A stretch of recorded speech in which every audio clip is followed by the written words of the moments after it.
வணக்கம். ஆகாஷ்வாணி புதுச்சேரி செய்திச் சுருக்கம் வாசிப்பவர் சத்குணா. இந்தியா சீனா இடையே 5 ஆண்டுகளுக்கு பிறகு மீண்டும் நேரடி விமான சேவையை இம்மாத இறுதியில் தொடங்க இரு நாடுகளும் ஒப்புக்கொண்டுள்ளன. சிவில் விமான போக்குவரத்துத்துறை அதிகாரிகளின் இந்த ஒப்பந்தத்தின் மூலம் இரு நாடுகளுக்கும் இடையேயான மக்கள் தொடர்பு மற்றும் இருதரப்பு பரிமாற்றங்களை இயல்பாக்க வகை செய்யும் என்று வெளியுறவு அமைச்சகம் தெரிவித்துள்ளது.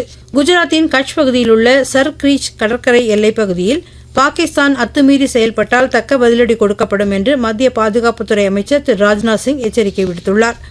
ஆபரேஷன் சிந்தூரிலும் எதிரிகளின் மறைவிடத்தை அழித்து இந்தியா தனது திறனை வெளிப்படுத்தியுள்ளதாக திரு ராஜ்நாத் சிங் தெரிவித்தார். ரஷ்ய அதிபர் திரு விளாடிமிர் புட்டின் பிரதமர் திரு நரேந்திர மோடியுடன் வருடாந்திர உச்சி மாநாட்டில் கலந்து கொள்ள வரும் டிசம்பர் மாதம் இந்தியா வரவுள்ளதாக கிரெம்ளின் செய்தி தொடர்பாளர் டிமிட்ரி பெஸ்கோவ் உறுதிப்படுத்தியுள்ளார். 2002ஆம் ஆண்டு ரஷ்யா உக்ரைன் போர் தொடங்கிய பிறகு திரு புட்டின் இந்தியா வருவது இதுவே முதல் முறை என்பது குறிப்பிடத்தக்கது.